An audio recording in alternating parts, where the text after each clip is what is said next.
रहमानिर्रहीम। अस्सलामुअलैकुम। आज हम chapter number 5 sampling distribution of sample mean ये चैप्टर पढ़ने वाले हैं। इससे पहले जो हमने चैप्टर पढ़ा इसमें हमने नॉर्मल डिस्ट्रीब्यूशन काफ़ी सारे डिटेल के साथ पढ़े हैं, ठीक है। तो नॉर्मल डिस्ट्रीब्यूशन हमने पॉपुलेशन के लिए पढ़ा था। आज हम सैम्पल के लिए कुछ स्टडी करने वाले हैं, ठीक है। तो जिस तरह हम नॉर्मल डिस्ट्रीब्यूशन पॉपुलेशन के लिए हम मतलब ड्रा करते थे और वो बिल शेप डायग्राम था, आपको याद होगा। तो इसी तरीके हम सैम्पल के लिए भी कलेक्शन करेंगे, ठीक है, सैम्पल कलेक्शन। और इसके लिए हम मतलब इसके जो स्टैटिस्टिक है सैम्पल के वो हम आज पढ़ने वाले हैं, ठीक है। और इससे पहले हमने काफ़ी सारे पैरामीटर्स पढ़े हैं पॉपुलेशन के लिए, मीन, मोड और मीडियन, ठीक है, और स्टैंडर्ड डिविएशन। और इसी तरह हम सैम्पल के लिए भी पढ़ने वाले हैं, ठीक है। तो ये जो हमारे पास स्लाइड में है सर बख्तियार अली शाह साहब की, तो पॉपुलेशन है, a population is a collection और a set of measurement of interest to the researcher, ठीक है। For example a researcher may be interested in studying the income of household in Karachi, ठीक है। यहाँ पे अगर आप देखें तो हमारे पास जो है ये कराची है। कराची हमारे पास क्या है, ये एक पॉपुलेशन है। तो पॉपुलेशन के लिए क्या करना है, एक रिसर्चर जो है वो क्या करता है, वो इंटरेस्टेड है कि कराची जो पॉपुलेशन है इसके जो हाउस होल्ड है, हर हाउस होल्ड के जो इनकम है वो स्टडी करना चाहता है, ठीक है, इसमें इंटरेस्ट है। तो ये तो इम्पॉसिबल है, ये तो पॉसिबल नहीं है कि हम हर घर के हर हाउस के जो इनकम है इसको हम कैलकुलेट करें। तो इसी वजह से अगर हम इसके बजाय हम इससे सैम्पल लें, मुख्तलिफ़ किस्म के डिफरेंट सैम्पल लें। फॉर एग्ज़ाम्पल ये हमारे पास एक पॉपुलेशन है, ठीक है। तो पॉपुलेशन तो कराची है ना, तो कराची के हर घर के हम अगर इनकम फाइंड करना चाहे तो ये तो इम्पॉसिबल है। तो इससे हमने मुख्तलिफ़ किस्म के सैम्पल लेना है, ठीक है। और फिर इस सैम्पल के जो हम मीन लेंगे या मीडियन लेंगे या मूड लेंगे, तो हम ये कयास करेंगे कि ये हमारे पास क्या है, ये पॉपुलेशन की है, ठीक है। और इंशाल्लाह हम इस पे एग्ज़ाम्पल भी सॉल्व करें। जब हम एग्ज़ाम्पल सॉल्व कर लेंगे तो फिर आपको पता चलेगा कि हमारे पास जो सैम्पल के मीन है वो और पॉपुलेशन की मीन जो है वो इक्वल है, ठीक है। और इसी पे हमने सेंट्रल लिमिट थ्योरम को भी सॉल्व करना है और इसी को भी पढ़ना है, ठीक है। तो ये हमारे पास पॉपुलेशन है। पॉपुलेशन क्या होता है, फॉर एग्ज़ाम्पल कराची या पेशावर हमारे पास एक बड़ी पॉपुलेशन है, ठीक है। तो हम अगर पेशावर में एक डिज़ीज़ को फाइंड करना चाहते हैं तो ये इम्पॉसिबल है कि हम हर घर में पेशेंट को मतलब सर्च करें और फिर इसके हम डायग्नोस करें और फिर इसके हम मतलब परसेंटेज निकालेंगे, तो ये इम्पॉसिबल है। तो इसी वजह से हमने क्या करना है, हमने जाना है और हमने मुख्तलिफ़ किस्म के डिफरेंट रैंडम सैम्पल निकालना है, ठीक है। और फिर जब हम रैंडम सैम्पल कलेक्ट करेंगे तो फिर इस सैम्पल की जो मीन आएगा हमारे पास एस्टिमेट आएगा, फिर क्या होगा, फिर हम इसी को पॉपुलेशन की मीन जो है हम मानेंगे, ठीक है, कि ये दोनों हमारे पास इक्वल है, ठीक है। तो इसी तरीके से ये जो the measurement of interest in income of each household in Karachi and the population is at least of all household in Karachi and their incomes, ठीक है। तो कराची के हर घर में हम हर घर के इनकम को फाइंड नहीं कर सकते हैं, ठीक है। तो इससे डिफरेंट सैम्पल, रैंडम सैम्पल हमने कलेक्ट करना है और फिर इस सैम्पल की जो हमारे पास एवरेज आएगा तो वो हम किसके मानेंगे, हम पॉपुलेशन के लिए भी वही मानेंगे, ठीक है। तो ये हमारे पास पॉपुलेशन है। इसके बाद हमने क्या करना, any subset of the population is called sample. Sample हमारे पास क्या है, ये रिप्रेजेंटेटिव ऑफ पॉपुलेशन है। फॉर एग्जांपल ये हमारे पास एक पॉपुलेशन है पेशावर या लाहौर, तो इसी से हमने डिफरेंट सैम्पल को कलेक्ट करना है, ठीक है। Sample 1, sample 2, sample 3, sample 4। जब हम इस सैम्पल को स्टडी करेंगे, ठीक है, तो इस सैम्पल को जब हम स्टडी करते हैं और इसका जो एवरेज हमारे पास आएगा, ठीक है, तो ये हमारे पास क्या कौन होगा, ये गुड रिप्रेजेंटेटिव ऑफ पॉपुलेशन कौन होगा, ठीक है। इसी को हमने क्या करना है, इसी को हमने पॉपुलेशन के लिए भी मानना है। तो ये क्या है सैम्पल हमारे पास, any subset of population is called sample, ठीक है। पॉपुलेशन से हमने एक स्मॉल यूनिट को कलेक्ट करना है या स्मॉल ग्रुप को कलेक्ट करना है या स्मॉल सबसेट को कलेक्ट करना है, ठीक है। तो इसको क्या कहते हैं, sample. For the purpose of estimation of certain characteristic in the population we would like to select a random sample to be a good representative of the population। ये आपने देखना है, ये क्या है, ये हमारे पास क्या है, ये हमारे पास पॉपुलेशन के गुड रिप्रेजेंटेटिव है, ठीक है। और ये भी याद रखना सैंपल में एरर भी हो सकता है, ठीक है। तो जब सैंपल में एरर हो सकता है और सैंपल में एरर आ सकता है, तो अगर सैंपल में एरर है तो हमारे पॉपुलेशन की जो एवरेज है इसमें भी एरर हो सकता है, ठीक है। ये आपने याद रखना है। और यहाँ पे ये एस्टिमेशन क्या चीज़ है, एस्टिमेशन हमारे पास एक अंदाज़ा होता है, इस पे अलग सा चैप्टर है, डिटेल के साथ पढ़ने वाले हैं, ठीक है, इन्फरेंशियल स्टैटिस्टिक्स में, ठीक है। तो सैंपल हमारे पास क्या है, ये good representative of the population है। फॉर एग्जांपल ये हमारे पॉपुलेशन है, ठीक है, कराची है या पेशावर है, और इसी से मैंने रैंडम सैंपल सेलेक्ट की, ठीक है। तो इसी रैंडम सैंपल के जो रिजल्ट आएगा, ठीक है, तो वो किसके बराबर होगा, वो पॉपुलेशन के अप्रोक्सीमेट होगा या इक्वल होगा, ठीक है। तो इसी वजह से अगर आप देखिए तो हम यहाँ पे स्टैटिस्टिक पढ़ने जा रहे हैं, ठीक है, बायो स्टैटिस्टिक है। तो स्टैटिस्टिक में हमने क्या पढ़ना है, हमने किस चीज़ पे फोकस करना है, हमने सैंपल पे फोकस करना है, ना कि हम पॉपुलेशन पे फोकस करें, ठीक है। पॉपुलेशन को पैरामीटर के मेजरमेंट है, ठीक है ना, और सैंपल के मेजर को क्या कहते हैं, स्टैटिस्टिक। तो इसीलिए हम बायो स्टैटिस्टिक को यहाँ पे स्टडी करने जा रहे हैं, ठीक है। Sample measure, population and sample measure, this set of measurement in population may be summarized by descriptive characteristic called parameter. ये हमने अभी पढ़ा, पैरामीटर क्या होता है, measurement, characteristic measurement of population is called parameter, ठीक है। पैरामीटर हम किस लिए मेजरमेंट करते हैं, पॉपुलेशन के लिए मेजर करते हैं, ठीक है। पॉपुलेशन के लिए मेजर सेट होते हैं, for example mean, moon, median, और ये जो स्टैंडर्ड डिविएशन है हमने किस लिए फाइंड करना है, पॉपुलेशन के लिए फाइंड करना है। तो ये किस में आता है, ये हमारे पास पैरामीटर में आता है, ठीक है। और एक हमारे पास है statistic, this set of measurement in a sample may be summarized by descriptive statistic called a statistic, ठीक है। तो स्टैटिस्टिक में हम क्या स्टडी करते हैं, हम सैंपल को स्टडी करते हैं, और जब हम सैंपल को स्टडी करते हैं और सैंपल के हमारे पास जो रिजल्ट आता है तो वो हम किसके साथ कंपेयर करते हैं, हम पॉपुलेशन के साथ। तो ये दोनों इक्वल आ जाता है, ठीक है। तो ये दोनों इक्वल आने के बाद हम ये कह सकते हैं कि ये जो हमारे पास सैंपल की मीन है वो इक्वल होता है पॉपुलेशन की मीन की, ठीक है। तो ये हमारे पास क्या है, ये हमारे पास एक स्टैटिस्टिक है और एक पैरामीटर है, लेकिन यहाँ पे हमने किस चीज़ को स्टडी करना है, हमने ज़्यादा से ज़्यादा हमने स्टैटिस्टिक को टाइम देना है और स्टैटिस्टिक को हमने स्टडी करना है, ठीक है।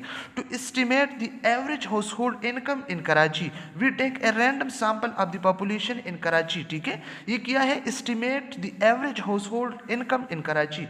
कराची में कि हर घर के तो हम इनकम को फाइंड नहीं कर सकते हैं ना, तो फिर हम क्या कर सकते हैं, हम एक सैंपल को ले सकते हैं, एक एस्टिमेट को ले सकते हैं, एक अंदाजे को ले सकते हैं, ठीक है। तो फिर इससे हम क्या कर सकते हैं, एक घर या 2 या 3 या 4 या 100 घरों के हम क्या कर सकते हैं, एवरेज हाउस होल्ड इनकम हम फाइंड कर सकते हैं। तो जब 2-3 सैंपल के हम फाइंड कर सकते हैं तो फिर हम वो सब कराची के लिए मानेंगे, ठीक है, कि सब कराची की जो मीन है, सब कराची की जो इनकम है वो इतना है हमारे पास, ठीक है। We take a random sample of the population in Karachi. Population जो है कराची की जो पॉपुलेशन है, इससे हमने रैंडम सैंपल जो है वो क्या करना है, वो सेलेक्ट करना है, ठीक है, और इसकी जो एवरेज है हमने वो फाइंड करना है।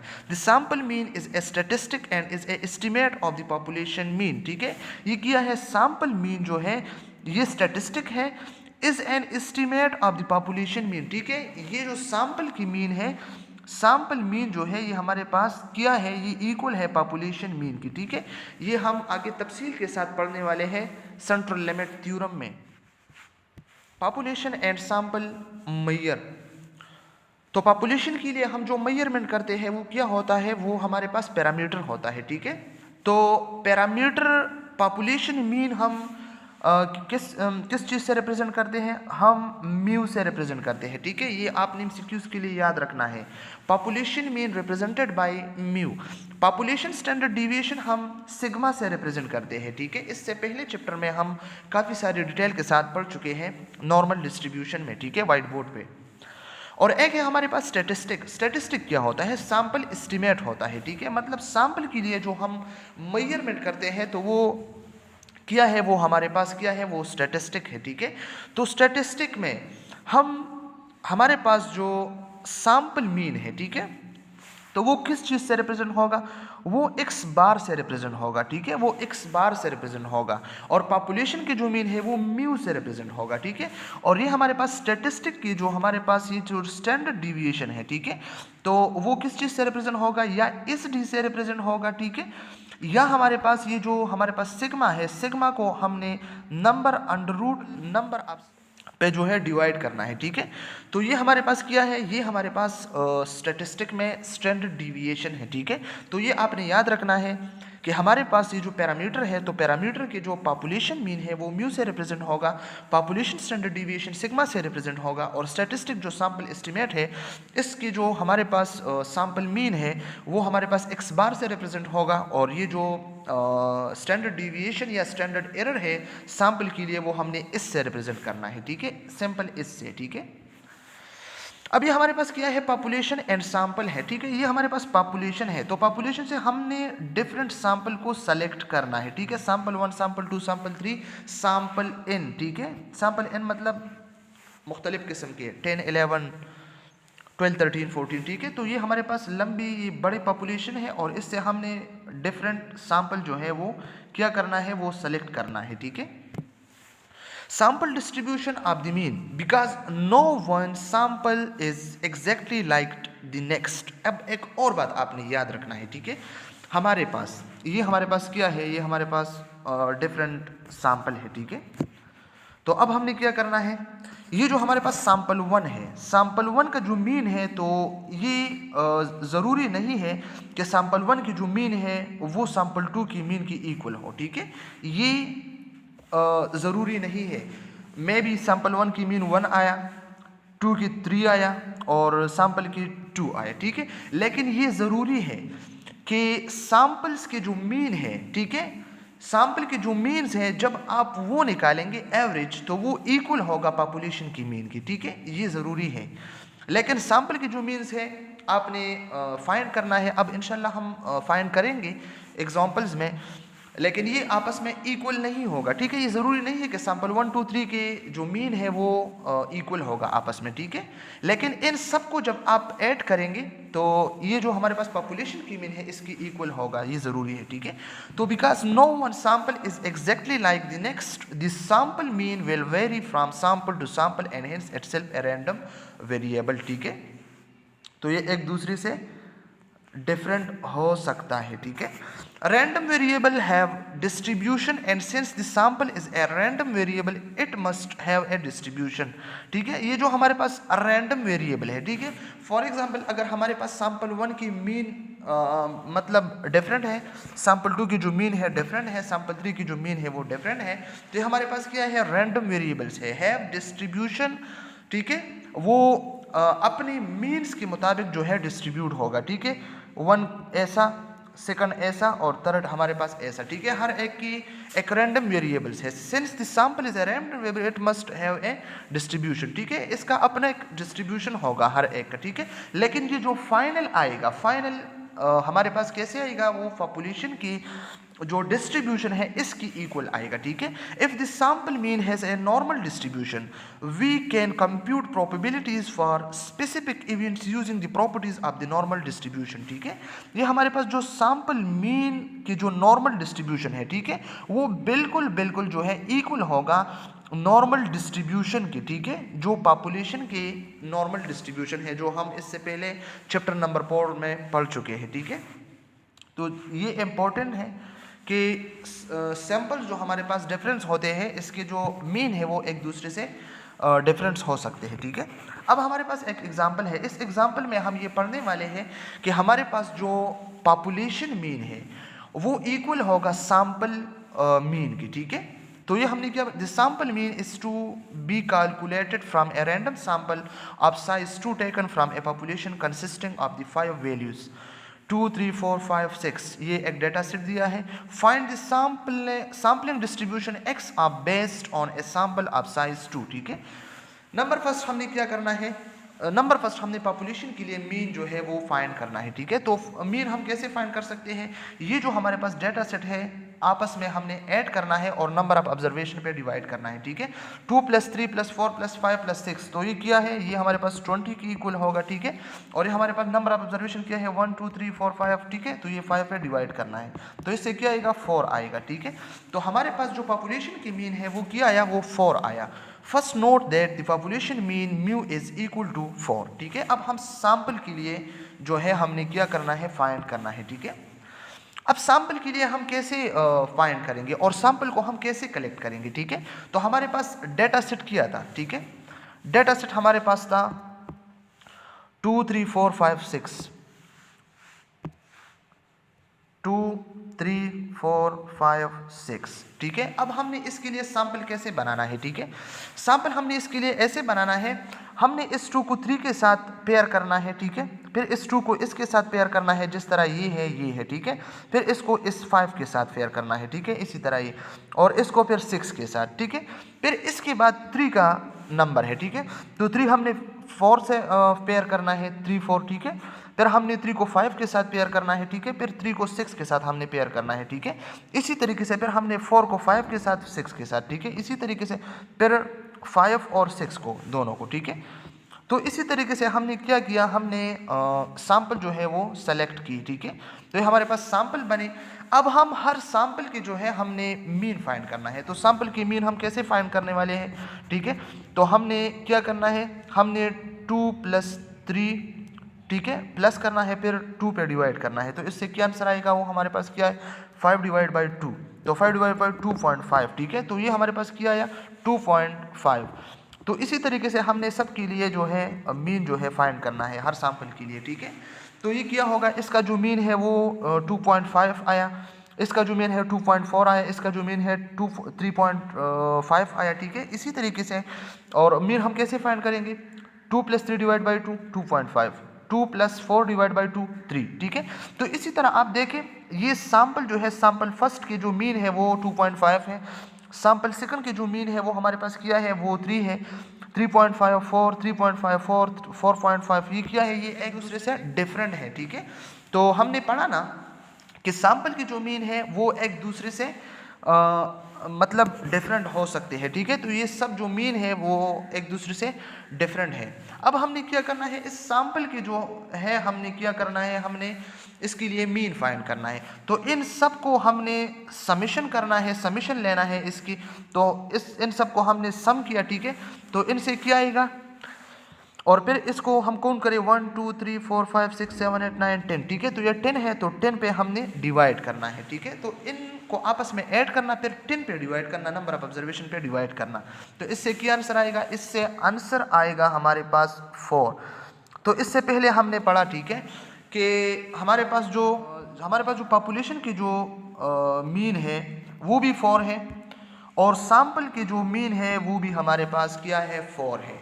और सैंपल के बीच में जो हमारे पास जो मीन्स है एक दूसरे से काफ़ी डिफरेंट है, ठीक है। तो ये हमने सॉल्व किया, प्रूफ किया कि हमारे पास जो पॉपुलेशन की मीन है वो इक्वल होगा सैंपल की मीन की, ठीक है। अब हमने इसके लिए ये जो हिस्टोग्राम है, हमने इसके लिए ये हिस्टोग्राम जो है अब ड्रा करना है, ठीक है। तो अब आपने देखना है हमारे पास ये जो 2.5 है, ठीक है, 2.5 कितने टाइम आया है, 1 टाइम आया है, ठीक है। तो हमने फ्रीक्वेंसी 1 तक इसको ड्रा करना है, ठीक है। अब इसके बाद हमारे पास क्या है, हमारे पास 3 है, ठीक है। तो 3 कितने टाइम आया है, 1 टाइम आया है। तो फिर हमने क्या करना है, 3 को ड्रा करना है फ्रीक्वेंसी 1 तक, इसी तक, ठीक है। इसके बाद हमने क्या करना है, हमने 3.5 को देखना है। तो 3.5 हमारे पास क्या है, 2 टाइम आया है, ठीक है। तो एक बार 2 बार, ठीक है। तो फ्रीक्वेंसी 2 तक हमने लाना है, ठीक है, किस चीज़ को, 3.5 को, ठीक है। तो 3.5 2 टाइम आया है। अब इसके बाद हमारे पास 4 है, ठीक है। तो 4 भी 2 टाइम आया है। तो 4 हमने 1 बार, सेकंड बार, ठीक है। तो हिस्टोग्राम हमने 2 तक ऊपर लाना है, ठीक है। तो ये किया है, ये हमारे पास। इसके बाद हमने क्या करना है, 4.5 है। तो 4.5 भी 2 टाइम आया है, ठीक है। तो 4.5 किया है, ये हमारे पास 2 टाइम, ठीक है। तो ये भी हमने फ्रीक्वेंसी 2 तक उठाना है, ठीक है। इसके बाद क्या है, हमारे पास 5 है, तो 5 1 टाइम आया है, फ्रीक्वेंसी 1 तक लाना है। और फिर हमारे पास 5.5 है, तो ये भी हमारे पास क्या है, ये हमारे पास 5.5 तक 1 टाइम आपने लाना है, ठीक है। तो इसके बाद अगर हम देखें तो क्या है हमारे पास, ये 1 टाइम, ये 1 टाइम, ये भी 1 time, 2 time, 2 time, 2 time, 1 time, 1 time. तो इसके लिए अगर हम देखें तो इसके लिए हम एक बिल शेप कर्व बना सकते हैं, ठीक है। तो ये हमारे पास क्या है, नॉर्मल डिस्ट्रीब्यूशन है, ठीक है। तो ये हमारे पास जो सैंपल के नॉर्मल डिस्ट्रीब्यूशन है वो इक्वल होगी पॉपुलेशन के नॉर्मल डिस्ट्रीब्यूशन की, ठीक है। तो ये भी हमने प्रूफ किया, ठीक है। इसको आप देखें, ये 1 टाइम है, ये भी 1 टाइम है, ये 3 टाइम, ठीक है, 3 टाइम, 3 टाइम, ये 2 टाइम। तो इसके लिए जो हमारे पास डिस्ट्रीब्यूशन है वो क्या है, वो एक बेल शेप डिस्ट्रीब्यूशन हो गया हिस्टोग्राम, ठीक है। तो ये हमारे पास क्या हुआ, एक एग्जांपल हुआ sample distribution of sample mean. Through the above example, we have learned that the sample mean x bar has a nice mathematical property, that is, if you average all possible sample means which are obtained through repeating the experiment a number of times, you will obtain the population mean mu and standard deviation of x bar, ठीक है। तो ये क्या हो, ये भी हमने पहले पढ़ा कि हमारे पास जो एक्स बार सैंपल और हमारे पास जो पॉपुलेशन मीन है वो क्या है, वो म्यू से रिप्रेजेंट होगा, ठीक है। और हमारे पास जो स्टैंडर्ड डिविएशन है पॉपुलेशन के लिए वो सिग्मा की इक्वल है। और हमारे पास जो सैंपल के स्टैंडर्ड डिविएशन है या सैंपल की जो स्टैंडर्ड डिविएशन है इसको हम स्टैंडर्ड एरर भी कह सकते हैं, ठीक है। तो ये हमारे पास sigma divide by under root number of sample, ठीक है, इसी की इक्वल है, यहाँ पे ये डिनोट हुआ है, ठीक है। तो ये क्या है, sample distribution of sample mean, ठीक है। तो ये क्या है, हमारे पास जो सैंपल के मीन आया वो अप्रोक्सीमेटली इक्वल था किस चीज़ की, पॉपुलेशन की मीन की, ठीक है। तो ये भी हमने सॉल्व किया, ठीक है। Standard deviation of x bar is called a standard error, ठीक है। स्टैंडर्ड डिविएशन फॉर एक्स बार, ठीक है, एक्स बार के लिए हमने स्टैंडर्ड डिविएशन लेना है, ठीक है। हम इसको हम स्टैंडर्ड एरर कह सकते हैं, ठीक है। मतलब इस बात का ये है कि स्टैंडर्ड डिविएशन के लिए हम स्टैंडर्ड डिविएशन कह सकते हैं, लेकिन सैंपल के लिए हम स्टैंडर्ड डिविएशन नहीं बल्कि हम स्टैंडर्ड एरर कह सकते हैं, ठीक है। तो स्टैंडर्ड एरर हमारे पास स्टैंडर्ड डिविएशन है, लेकिन सिर्फ और सिर्फ किस चीज़ के लिए है, सैंपल के लिए है, ठीक है। और पॉपुलेशन के लिए क्या है, पॉपुलेशन के लिए स्टैंडर्ड डिविएशन है, ठीक है। अब इसके बाद हमने क्या करना है, हमने सेंट्रल लिमिट थ्योरम को पढ़ना है, ठीक है। Central limit theorem, consider a population with mean mu, ठीक है। कंसिडर हमारे पास एक पॉपुलेशन है, इसका म्यू जो है वो क्या है, मीन जो है म्यू है, एंड स्टैंडर्ड डिविएशन सिग्मा, ठीक है। स्टैंडर्ड डिविएशन हमारे पास सिग्मा है। If random samples of n measurement और repeatedly drawn from the population then, ठीक है। हमारे पास ये एक क्या है, ये एक हमारे पास नॉर्मल डिस्ट्रीब्यूशन है पॉपुलेशन के लिए, ठीक है। ये हमारे पास म्यू है और ये हमारे पास स्टैंडर्ड डिविएशन है, ठीक है। अब इससे हमने क्या करना है, डिफरेंट सैंपल लेने हैं, ठीक है। तो डिफरेंट सैंपल जब हम लेंगे तो सैंपल किस चीज़ के बराबर हो, n के बराबर हो, ठीक है। और यहाँ पे राइट साइड पे, ठीक है, ये भी हमने डिफरेंट सैंपल जो है हमने लेना है, ठीक है। तो ये हमारे पास क्या है, सिग्मा हमारे पास क्या है, स्टैंडर्ड डिविएशन पर पॉपुलेशन है, ठीक है। तो ये स्टैंडर्ड डिविएशन पॉपुलेशन के लिए सिग्मा है। और जब हम सैंपल के लिए फाइंड करेंगे तो सैंपल के लिए हमने स्टैंडर्ड एरर जो फाइंड करना है या स्टैंडर्ड डिविएशन को फाइंड करना है, तो ये हमने नंबर ऑफ सैंपल पे हमने अंडर रूट को लेना है, ठीक है। तो ये हमारे पास फार्मूला बना, ठीक है, किस चीज़ की, स्टैंडर्ड एरर के लिए, ठीक है, for sample drawn from the population, then when n is large, the relative frequency histogram for the sample mean calculated from repeated samples will be approximately normal bell shape, ठीक है। तो ये हमारे पास bell shape आएगा जिस तरह हमने draw किया एक हिस्टोग्राम को, with mean mu and standard deviation, ये भी हम पढ़ चुके हैं, ठीक है। अब इसके बाद हमारे पास 2-3 जो है एग्जाम्पल्स हैं। तो इसके लिए हमने क्या करना है, हमने ऐसा करना है कि एक और वीडियो हमने बनाना है वाइट बोर्ड पे, ठीक है। सेंट्रल लिमिट थ्योरम को भी हमने एक्सप्लेन करना है सही से, और इसके बाद हमने ये 2-3 एग्जाम्पल है वो भी हमने सॉल्व करना है, ठीक है। तो नेक्स्ट वीडियो के लिए आपने वेट करना है, हम बनाएंगे इंशाल्लाह, आपके साथ शेयर करेंगे, ठीक है। तब तक खुदा हाफिज़।